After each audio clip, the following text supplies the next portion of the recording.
So we got quite a few people connected to this webinar, and this is for New York Textile Month. We are in the 5th year of Textile Month. This was initiated by Lee Edelcourt, and it's a month-long citywide festival designed to celebrate textile creativity and promote textile awareness.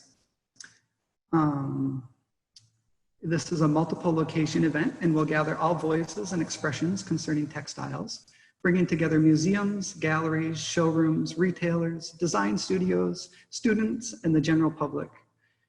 And this year we kind of focusing on social distancing, so that's why we're doing our presentation on this Zoom rather than in person, but we get a much bigger audience, so we're excited about that.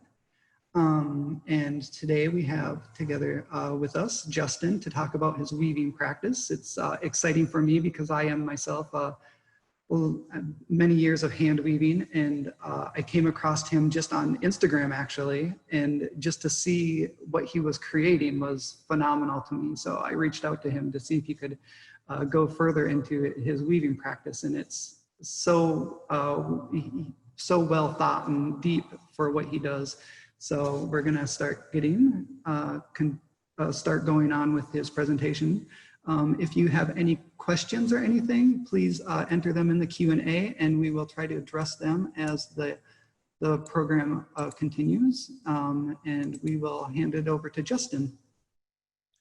Great, thanks Jeremy and New York Textile Month for having me. It's great and so convenient for me to not have to leave home to reach out to all of you. So, and thanks to all of you at home for tuning in. So my name is Justin Squizzero, and my business is called The Burroughs Garret, and I recreate or make historical reproductions and textiles that are inspired by the past. So this presentation is sort of a I was sort of joking, it's like the VH1 behind the weaving version of sort of my life and how I came to do what I do, and I hope to talk a little bit about what it is that I do. And as Jeremy said, do send in your questions to the Q&A. This is the first time I've delivered a presentation like this via Zoom, and I, as you'll see, am kind of a Luddite as we go on. And I can't see all of you, so hopefully he'll be able to kind of bridge the gap between. And it's interesting, the funny question, they're wondering how you got Wi-Fi in a barn, so you can. Yeah, well, hopefully it's going to hold out for the full hour. We're going to see our internet up here in Newbury, Vermont is a little spotty sometimes, so hopefully it'll hold up.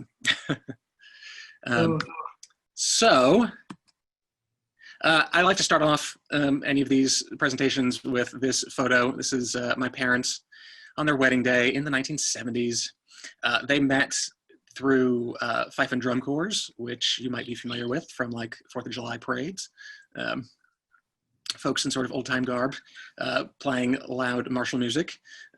And the fact that both of their respective fife and drum corps were part of their wedding, I think just goes to sort of show that a conventional mainstream sort of future was just not really in the cards for me in a great way. So my mother's mother used to spin and weave and dye and knit and embroider and sew, and was heavily involved in lots of textile arts and the local historical society in town, as well as her own family history. This is an image of her also from the 70s, demonstrating at the local house museum for one of my cousins. My oldest and earliest memories of her involve fiber in some way. The very first thing I remember of her is her plunking me down on the floor as a very small kid and teaching me how to pick open a fleece and pick out the vegetable debris and whatnot before she would take that and card and spin it. And she didn't teach me how to weave, but her presence in my life really was very influential later on and in this career path. So that side of my family is one of these old Yankee families that never threw anything out. You might call them pack rats if you're kind, or hoarders if you're being honest. This photo is from the, I think, 1890s or so, and it is of the family sort of homestead in Hatfield, Massachusetts, or at least it's of the tree next to the family homestead in Hatfield, Mass. And this house was packed to the gills with stuff that the family had held on to. Around the turn of the century, they hauled some of it out and took pictures of it. This image is from the town history, and let's see if I can get my cursor. Yeah. So here in the background, this is a great wheel that has been in the family as long as any of us know. And by the time I was born, my mother had gotten it, and it was in our house next to the TV, which I thought was a normal part of, you know, every American home decor until my, I don't know, probably till I was 9 or 10, where I realized that wasn't typical. But that wheel was my first foray into actually making textiles myself. My grandmother taught me how to spin on that by the time I was about 12 years old. So I madly spun lots and lots of wool and racked up lots and lots of balls of yarn, but you can only do so much with that. And so not too long after, I became interested in weaving. And unfortunately, I don't have a good photo of it at the time, but by the time I was 16, I had shoved my bed under the eaves in the upstairs bedroom in my parents' house, and the main part of that room was taken up now by an 18th century hand loom, which I still work with today. These are a couple of pictures of kind of what you would see from outside the bedroom door. And I started weaving. I had some friends who sort of dabbled in it and had some books and kind of hacked my way through and got fabric made, although I didn't really have much of an idea what I was doing. So throughout my teen years, I actually dropped out of high school and pursued a career working in museums, as you do. My first job was working at Plymouth Plantation, and I was one of the role-playing interpreters there. And it probably will not be very surprising to you to learn that following Thanksgiving, there is a precipitous drop in demand for live pilgrims, and the museum closes for the winter months.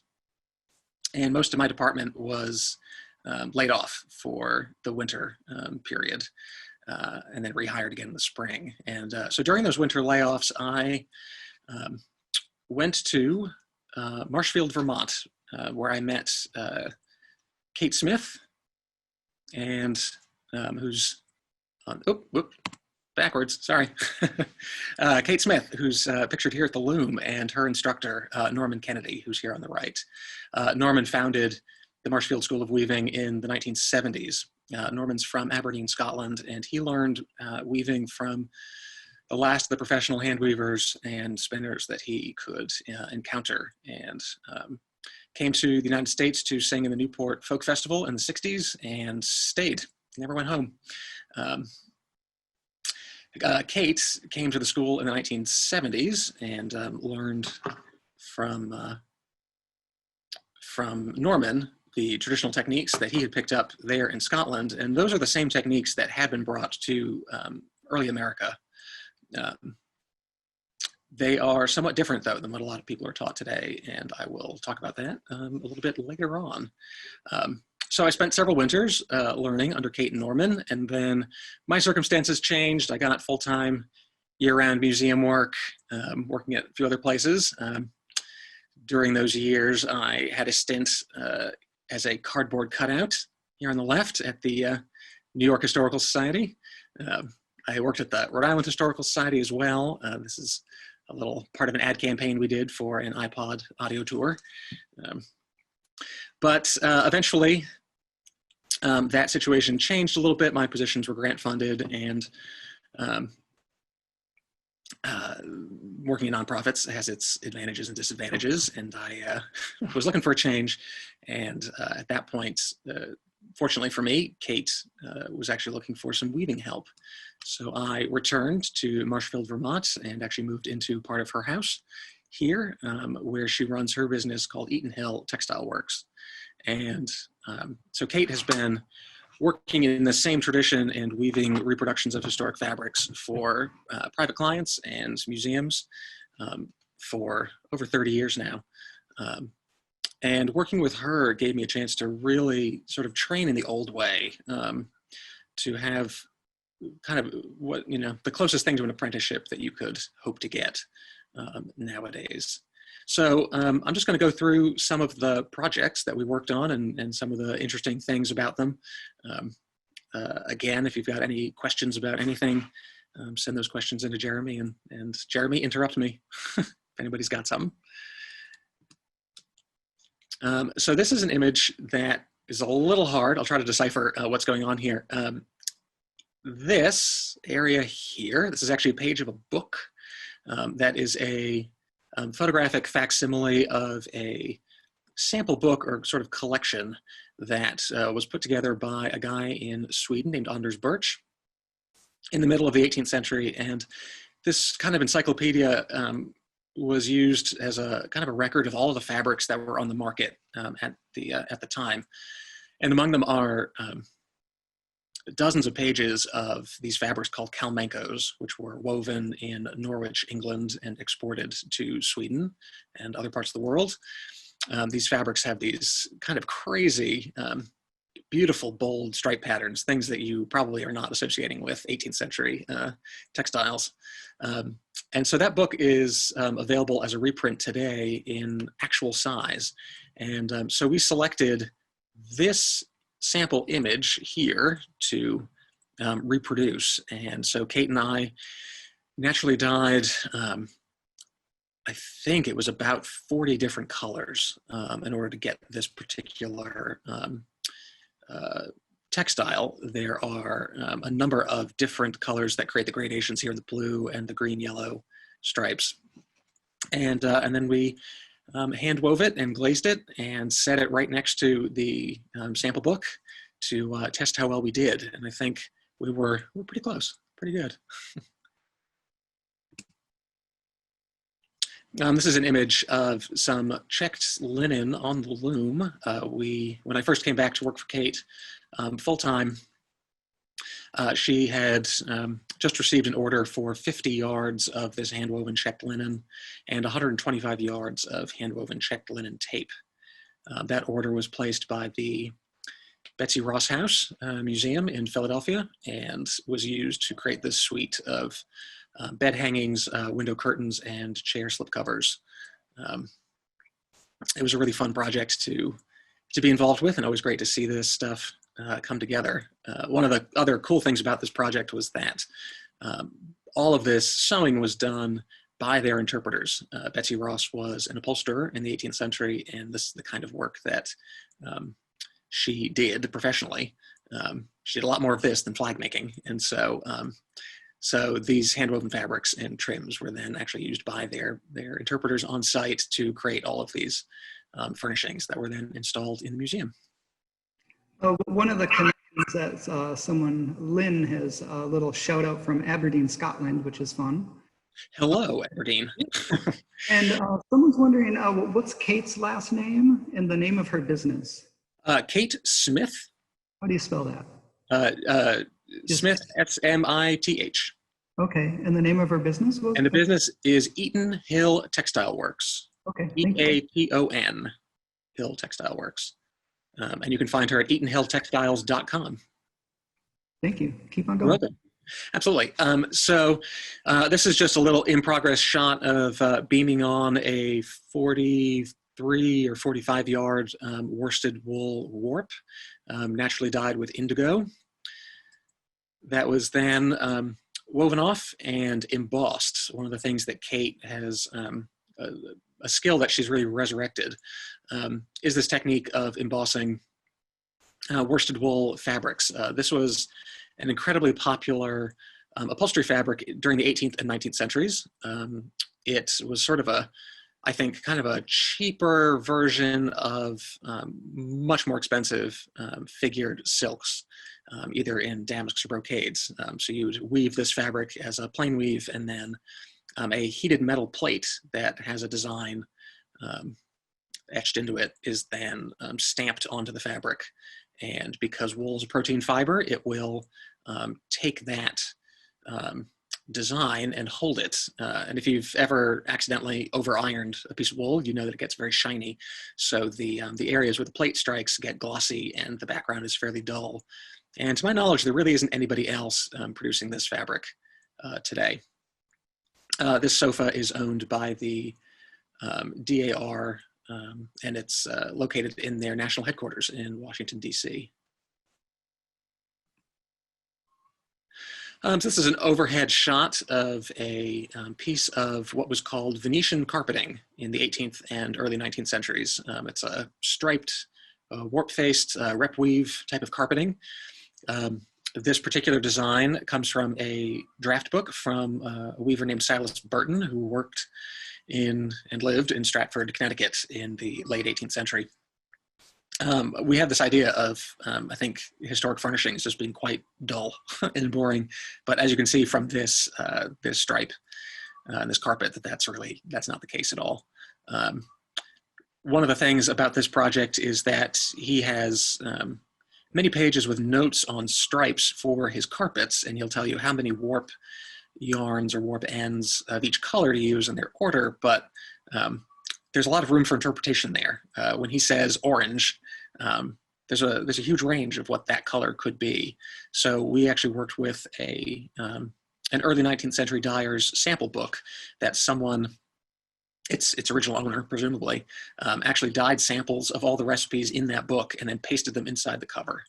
So those samples were protected from light damage and still look just the way they did in the early 19th century. So we were able to then take their recipe for orange from that book and then determine sort of what shade of that would be most appropriate for this carpet. Here it is. You can sort of get a sense. It's a flat woven carpet. It's not particularly thick. It's dense, but it's not like a pile type carpet.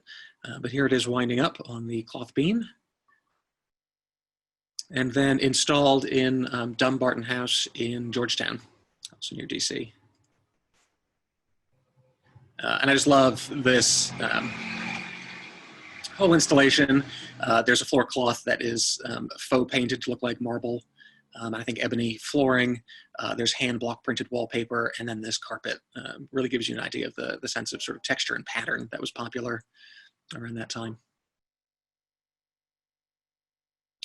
This is just a close-up of some woolen singles. This is actually yarn that was spun at Green Mountain Spinnery in Putney, Vermont, using wool from Bill Blatchley's flock at Broadview Farm in Calais, Vermont. So this is an all Vermont produced wool yarn that we then naturally dyed using madder and wove it into a checked red and white blanket. A lot of these textiles historically, at least the domestically produced ones, if they're bed coverings, they tend to be made of multiple panels because the weaving widths of these hand looms tend to be fairly narrow by modern standards. And so this is just an image of joining that center seam there for the blanket. And here it is installed in a historic house at historic Deerfield. So I worked for Kate for a number of years and lived at her place, which was wonderful, but also, you know, living and working and being friends with one person can be a little claustrophobic sometimes. And I decided it was time to settle down in Vermont. And that is when I came across this place, seen here in a photo from the 1940s, I believe. I think it's before the power lines went in, so pre-1947. And here again around 1950 or so. And so this is a place that was built around 1810. And I'm actually going to skip ahead really quick because I'm not sure if you heard anything I just said over that video. So the farm was built around 1810 by a guy named William Burroughs from Marblehead, Massachusetts. And his family continued to own the property until around the turn of the century when it was sold to another family, and then it passed down in their hands for the entire 20th century. So this is only really the second time that it's sold when I purchased it and moved in. And so this place, just like my family's house, was also packed full of stuff, including weaving equipment from the early 19th century. So here up in the garret, the upper part of the farmhouse, you can see a cane reed. And more of those reeds, a box full of them. Also old stovepipe. This is a set of loom harness. And amongst all the other stuff was also a set of warping bars and the loom itself from the early 19th century. I'm pretty convinced that it dates to pre-1835 based on the fact that the warping bars, which are here in this image, are marked at the corners with Roman numerals, which is fairly typical. But the size, the chisel that was used to mark each joint and to tell you, which part goes where, is the exact same size as the chisel that was used to mark the end of the window sash to tell you which window frames they went into. The original owner, William Burroughs, was a carpenter and a sawyer by trade, as well as being a farmer, and it is entirely likely that he's the one who constructed the loom and the other weaving equipment. His oldest daughter actually was widowed very young, and she moved back into the house and lived here for the rest of her days. And I don't know for sure, but I think it's a reasonable speculation that Betsy, whose gravestone here is on the right, was probably the one who was using that loom as a way to earn some extra income while she lived here in her family's house. So this is an image of the upstairs, the garret of the farmhouse, where all of that stuff was found. That spinning wheel from earlier, you might notice there on the right side, still in use today. So my business today, I do a few different things. I still do commission work, and I reproduce historic textiles for museums. I have a lot of photos of those because my private clients often don't send photos afterwards, but that's okay. Here in this image, this is a bedstead at Ferry Farm in Virginia, a reconstruction of the home that George Washington was born in. Unfortunately, you can't see it very well, but the white counterpane on the bed itself is something that I wove. Continuing with the Washington theme, this is a photo of Mount Vernon's newly refurbished front parlor, and on the sofa and the back stools there against the wall is a checked linen that I wove in conjunction with Kate Smith for this project. They recently did a bunch of research, discovered a number of documents that were able to give them a much better impression of the way that that room was furnished historically. And so they redid the whole thing, and these textiles now are as close as we can come to what was there in the period. But I also, before the pandemic started, fortunately, just started branching out into direct retail sales and selling the sort of textiles that I think are still useful and relevant today, and have a sort of timeless quality to them. This is an image of some linen diaper, it was called.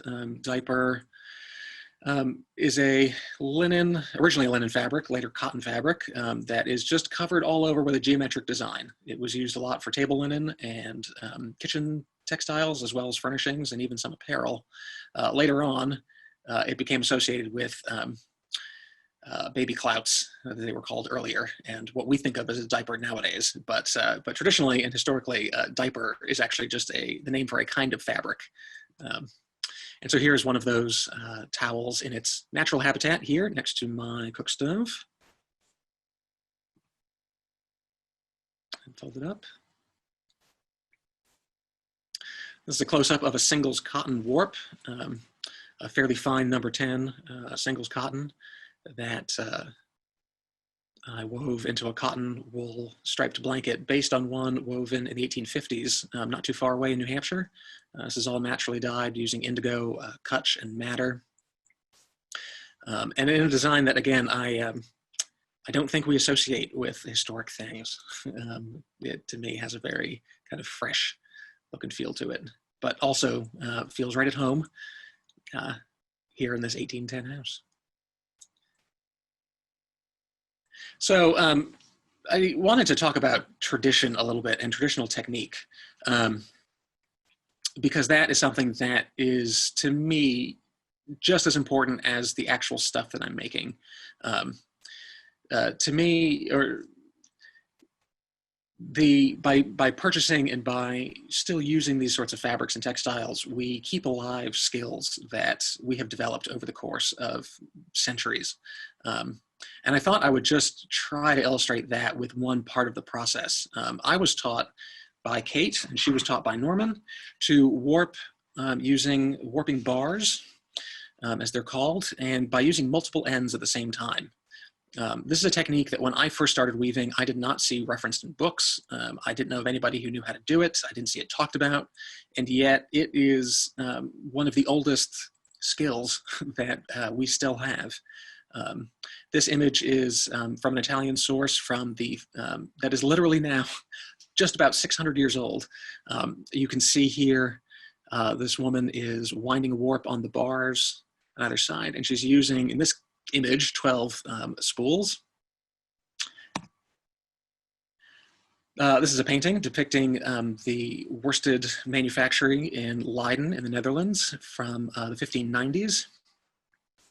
Over here again, you can see a warp being wound on these warping bars and many spools of worsted wool over here. And all the way through, here's an image from 1910 of women in North Carolina who still remember and know how to do this technique. This is a very fast, efficient way of winding a warp. It creates a warp with very good, solid tension. And it's a skill that is just not talked about or really taught anymore. This is yours truly up in the garret here, using the warping bars that had been in this house, I think, since they were made, and winding a warp with a number of ends. I know when I would do my warping, I would try to do it all in one day, so I was in the same calmness. Because if I was like agitated the next day, my warp would be too tight one spot than in the other. Right. So completely even is a great big skill. It's and critical, yeah. And one of the things that you know, any of you who are weavers tuning in will know is that the longer your warp is on the bars, you know, the big frame where I'm measuring it out here, the more inconsistent the tension is going to become. The yarn starts to slacken as it sits on the bars. You know, as you wind it on with tension, it will slowly relax over time. And so if it takes you hours and hours and hours to get a warp chain chained off, one side of it will not be the same tension as what you just put on. So this is a technique that is very quick and efficient, and yet it was sort of lost around the turn of the century during the handweaving revivals here in America. And these skills, you know, they only exist as long as we practice them. You can make a video of it, you can write about it, but that's not the skill. The skill is the actual activity being done and hands that know how to feel and to do that. And I am concerned that those things are at risk. So please support traditional textile makers today. So as far as the stuff that I do, I, just like my grandmother, I'm still dyeing on my kitchen stove. Although unlike her, my kitchen stove is a wood-burning cook stove from 1912. Or I will carry out dyeing out in the dooryard. This is some linen being naturally dyed with indigo out in front of the house. Much nicer than in the wintertime when everything's frozen and cold. Unfortunately, it never quite seems to work that the orders don't come in seasonally, I'm afraid. It would be great if everybody who wanted anything dyed could order in the springtime and summer, but we work with what we got. This is matter. I know a few of the people are kind of interested in the natural dyes. You completely use natural dyes, and kind of what's the names of a few of those that you're kind of stick to? So any of the dyeing that I do using natural dyes. If a client can't afford that, and if we have a supply of a synthetically dyed yarn that comes that way from the mill, then I'll work with those. So I'm not at a point where I'm 100% anti-synthetic dyes, but I don't work with them myself. Some folks are natural dyers, and that is their thing. I am just proficient enough to get by, really. It's not something that I, at this point in my career, have been able to spend a ton of time developing. So I tend to stick with sort of basics, madder, indigo, Kutch, weld, walnut, fustic, sort of the basics. Your specialty is the weaving, not so much the dyeing. Primarily, yeah. Color, I I have kind of a blah palette personally. I hate to say it, but it doesn't take much to appease me color-wise. Well, that's why we get inspiration from our history, like our past. Right. Something interesting.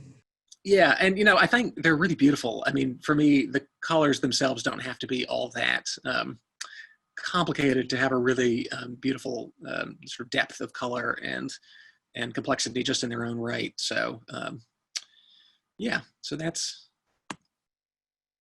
some of those. So this is the loom that I have had since I was 16. That probably dates the 18th century, could be circa 1800. They're really hard to date. It's generally my main workhorse loom. And I've also fitted it out with a removable shuttle brace and fly boxes for use with a fly shuttle, which has allowed me to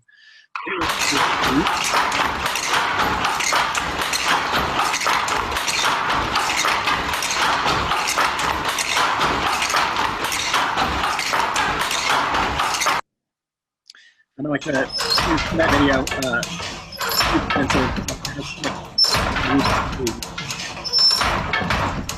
this loom is from about 1910 when it's Danish. It's kind of dirty and secret. It's a little modern, but it has this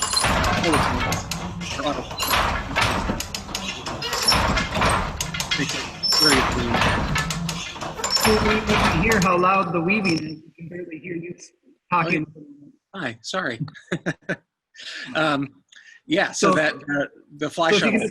If you can just repeat that last section, because that is a great expression of what weaving's like. It's full body, full sound, full everything, the whole process.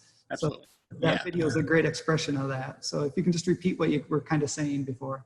Sure thing, yeah. So that, I just wanted to play that just to give you a sense of how quick hand weaving can be. And, the tradition that I learned in really values efficiency. Speed is a byproduct of efficiency. So speed in and of itself is not the goal. Efficiency is the goal. Speed is just the thing that results as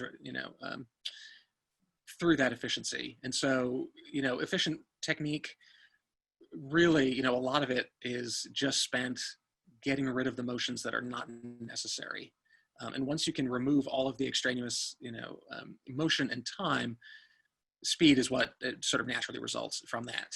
And for somebody who, I make my living completely off of my hand weaving, speed is important, in that kind of efficiency, because I got to pay my bills. I often get a sense from people that a focus on speed and efficiency is kind of like a dirty word. I don't know. It's a thing they shy away from. And I think a lot of it has to do with the kind of state of modern American hand weaving, where a lot of these techniques have just sort of been lost. And so they're just not available to a lot of folks. I wish I could articulate that better than I am right now, but hopefully you kind of get the gist. This is that 1910 loom in the back. So it has that combination of that auto take-up, which is a kind of advanced feature, but also some really simple stuff. The warp in the back is braked with literally a box of rocks. And this is the newest loom to join the fleet. The newest as far as acquisition. It is actually the oldest of my equipment. The loom itself, which is sort of everything visible from here down, was built probably between 1725 and 1750. It was owned by the Hurd family, of what was then Stratford, Connecticut. It's now Shelton, Connecticut. There's an account from the 1760s about them. They ran a large and apparently very productive farm. They grew flax and were, by the 1760s, producing over 500 yards of linen cloth a year. And were pretty sure that this is their loom. They're always hard to track down and trace, but it shows up in several inventories and descended through that family. So 99% sure that this belonged to them. But the device on the top, this thing up here, that is something that I've added onto that loom, and that is an 1860s Jacquard head or Jacquard machine that was imported from Scotland in the 1990s, and that I lately acquired. This is that machine up there. It, to my knowledge, and maybe somebody listening will have more insight on this than I do, this, I believe, is the oldest functioning privately owned Jacquard mechanism in North America right now. I know of some that are in museum collections, but don't know of any that are older than it, that are privately owned. This photograph, this is of a guy named Will Taylor who worked in Scotland. He was one of the last linen damask weavers in Scotland in the middle of the 20th century. This is a photo of his workshop, him working at his looms. Norman Kennedy, who I learned from, met Will. He actually acquired a tablecloth, which he has passed on to me. And as far as I know, Will trained Scotland's last linen damask weaver, figured linen damask weaver at least, who is named Ian Dale, who is now himself in his 80s. He sold that Jacquard mechanism to a gentleman named Roy Orr in the 1990s, who brought it to the United States, and from whom I got it just last year. The whole process is analog, manual. It begins by hand drawing out the point paper. This is basically the big grid and the graph that shows the design. From there, that paper is put onto the board of the piano cutter, which is used to row by row, card by card, punch every single punch card required for the design. This particular one uses a little over 200 cards. Those cards are then laced together by hand into a long chain, which is then fed onto the cylinder of the Jacquard machine. And so unlike a lot of people who work with Jacquard machines nowadays, most people today work with the Jacquard in what's called full harness. And what that means is that the Jacquard controls the weave structure as well as the figure. The older way of working, which is what I practice, breaks up the task between two different components. So there's the Jacquard machine, which is overhead, and then the harness cords come down to the figure harness, which is back here. And then the yarn is also controlled in the front by a ground harness. So the Jacquard makes the design happen, and the ground harness makes the weave structure happen. So here you can see that design from the point paper in a little close-up. Yeah, I think these are so beautiful. It's kind of the height of your weaving, and that tie to like our American heritage is so valuable. I'm so glad that you're keeping it alive. I mean, so some of the people are kind of curious, like how long would it take to weave that? So it depends. If I work long days, I can weave one of these coverlets. So this image right here is of the full-sized coverlet, large enough to go on a bed. I can squeak one of those out in about 5 days, but that doesn't take into account the setup on the loom. So in this case, this machine, the more complex the loom becomes, the more restricted you are in its flexibility. So the warp yarn is always the same. It's always the same set, and so because of that, I'll put on an enormously long warp on the back of that loom and then just weave it off. So the actual weaving itself I can get done in about 5 or 6 days. I always like to sort of close. I feel like I can make it now because I can put a bird on it. Just a time thing. We probably have about 5 or so more minutes. I don't know if you want to touch on anything really important at the moment. We Yep. Sorry. webinar right after this.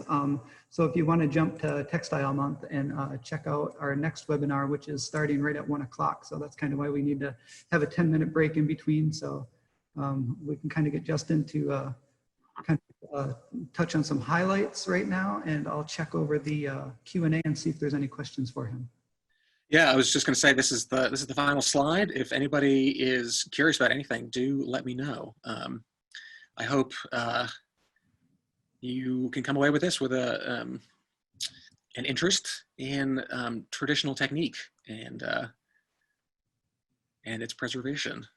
Yeah, and definitely like your coverlets, like the one in the slide here, is that kind of based off of the traditional overshot patterns? These are based off of figured coverlet designs. So what we call overshot now is called float work, and those are geometric coverlets. And so starting at about the 1820s, weavers in the New York, New Jersey area began experimenting with figuring devices and weaving these much more complex figured designs. So this was sort of the fancy professional weavers' way of competing in the market as factory-produced textiles started to kind of force them out. So I'm kind of like some of reliving the comments of people are kind of they're just so drawn to like your work environment, like just how it just fits perfectly with this historical tie to everything. Like they're wondering if you grow any of your own dyes, which I know that takes so much time, and to be a weaver, it's right. Yeah. very difficult to do that. I don't yet. It's in the plan. It's in the 10-year plan. We've just got other things going on a bit. And the thing that I hope I probably haven't done a very good job of explaining, but you know, I don't see what I'm doing as like historic reenactment. I believe strongly in sort of tradition and place, and I try to work, you know, sort of within that tradition in a way that's relevant today. So I'm not doing this just because somebody did it in 1840. I'm doing it because this is sort of our traditional textile heritage of this place, and so creating textiles that are sort of imbued with this sort of legacy is something that's really important to me, and hopefully that comes through. I think that's like a great point for just anyone to think of. Like we need to learn from our past, but we also need to find out how it fits into our future. And I think you hit that perfectly with this. Like you're taking such a very traditional method and doing it in a modern way. So yeah, it's just phenomenal to me, like to keep our heritage alive, but then also keep it contemporary, because we're here we are now. So we always need to look into the future rather than living in the past. Right, yeah. And that to me also is, you know, thinking about technique preservation, a thing that I think gets confused often is that people hear the word preservation and think of it as a very backwards looking pursuit. I think they think of it as sort of like keeping something on life support that just needs to sort of die on its own. In my mind, it's the exact opposite. Preservation is about the future and making sure that these skills and techniques and this knowledge that we as humans have cultivated for centuries and millennia doesn't just disappear. With the advent of digital technology, there are very, very few people who still know how to manually do this kind of work. And once those people or skills are gone, they're gone forever. You know, we can't get those back. And I think there's something to be said for putting the work back into the hands of people and taking it away from machines and kind of the artificial environment.